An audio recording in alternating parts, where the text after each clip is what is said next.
Okay, YouTube, so I got the racing mower all wired up. I'm actually probably just going to post this before all the racing mower updates, because I think you guys deserve an update of where we're at, and then I'll probably go more in depth later, but you can see all the wires and connectors and stuff. And then, actually, Nico left his jumper pack here, so I'm going to use it in a second to start this thing for you guys. But first, I'm going to show you my seat. I started sanding it down with one of those things because it was rusty. I just started sanding because it was rusty, and then I noticed it looked really cool. You can't really tell on the camera, but it looks kind of cool actually, all wire brushed. So I just threw some clear coat on there. Probably should have done a better job cleaning it. I just realized I must have missed that corner when I wiped it off. So yeah, that I might end up painting over it, but for now that's how my seat's gonna look. I think it looks really cool, but I'm planning on doing the fenders blue. I think I'm gonna go with kind of a blue and white theme. I'm not completely sure yet, but blue fenders, maybe white rims, blue engine shroud probably, but that's for later. I don't need to worry about that now. Right now I just have to worry about getting it going. But I kind of just happened because once I got it all sanded down, I'm like, oh, now this is going to really rust if it touches water. So I thought it looked cool and threw clear coat on there. So I can always repaint that. So now I'm going to set this up on a tripod and just run this thing.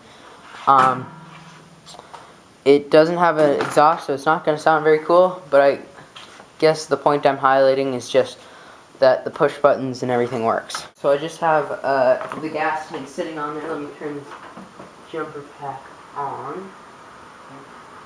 I'm not sure. I should probably... It might be a compression stroke. I have no idea how charged Nico's jumper pack is. So this is experimental. Let's look at this.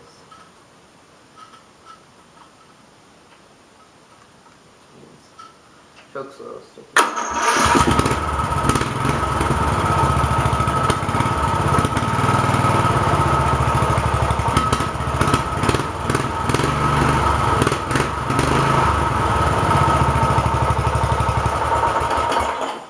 So you can see that toggle switch shuts it off.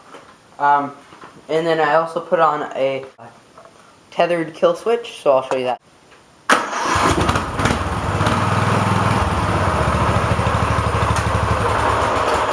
You can see as soon as that pulls off, it does in fact stop the engine. So that works good. Let me fit that on there. Make sure you can get this thing running again.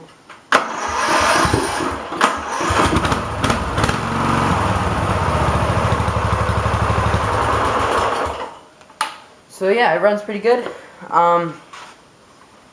good enough for the first race. Now I just gotta worry about getting a shifter. I just have to bolt the clutch and everything is in there, right there. It's just not bolted in because I was thinking that I might have to move it, or like kind of modify it so that the shifter fits in there too. So I just touched the, no I didn't, I just touched the tape. So I never bolted it in, but it's there. Now I just need a shifter, probably some idler pulleys, belt work. The belt that I had, I just had it laying around from when I pulley swapped that. I got so many, and a few I'd never returned, or one I never returned, other than the one I'm using. It was laying around and it fit pretty good, so that might work. It might be a little too big, probably one size, which sucks because that means I have to buy a new one and I can't return that one. But I guess I already had that one, so whatever. So yeah, that's pretty much it. Either more to come, or comment, rate, and subscribe. Bye. Okay, YouTube, so it's the morning after I painted the fenders. I just painted the back portion of the fenders and the hitch mount thing, part that's white. And the transmission got a little bit of overspray, but that doesn't really matter. yesterday we didn't have time to sand the whole thing, so I just did what we sanded so that we could paint it before we leave, so we have a coat set on there, make the process faster. I want to put a clear coat on it, but I've heard of a lot of people having problems with the paint reacting to the clear coat. Same Rust-Oleum brand with both of them. For some reason they react. I don't know if it depends on the surface you're using it, but it's happened to me.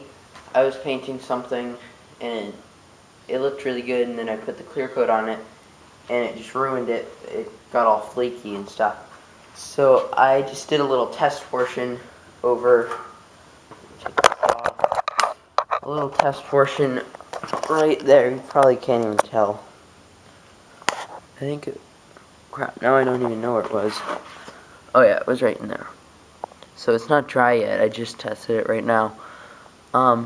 Hopefully nothing will happen, and then I'll probably do the whole thing, and gosh, I really hope it doesn't screw it up. It looks fine like this, like it looks really good, but that would make it much better. Just that little bit of extra.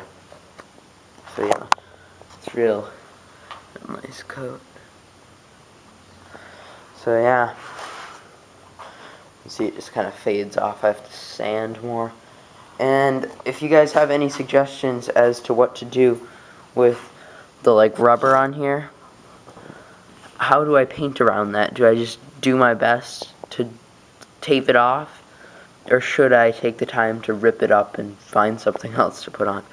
I think I'm just going to try to go around it, but I'm worried because you guys can't see, but there's so much dirt in there, it'd be almost impossible to get it all out. So yeah, that's the situation there.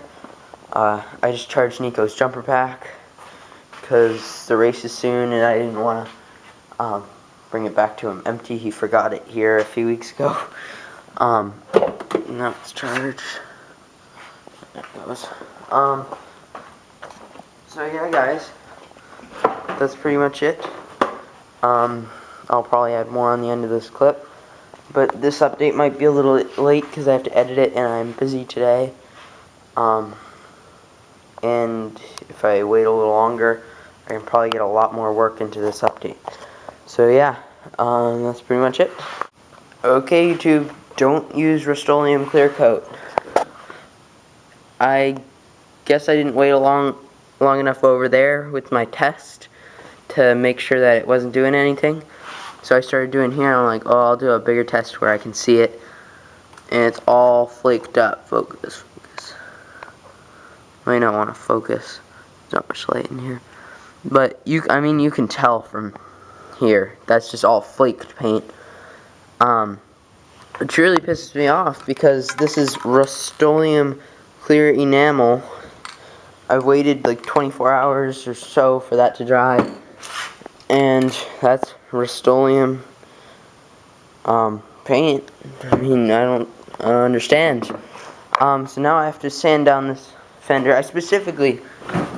I'm very lucky that I did this in a spot that, I'm probably going to grind this anyways. I prepared for this. I didn't really paint the edge because I knew I was probably going to have to grind that because it's kind of sharp. I just didn't have time before. Now I have to wait for this to dry and just sand it off. Crap. Yeah, don't use it. It's getting worse. You can see it. The spot's growing. Let's see if it did it. I don't even think it ever did it on my test site. I got more black than I got it on the blue. Well, there you go, YouTube. Don't use it. Bad. Okay, YouTube, so I've sanded it down for what seems like the 100th time. I think I've got all the places that have been affected by the clear coat.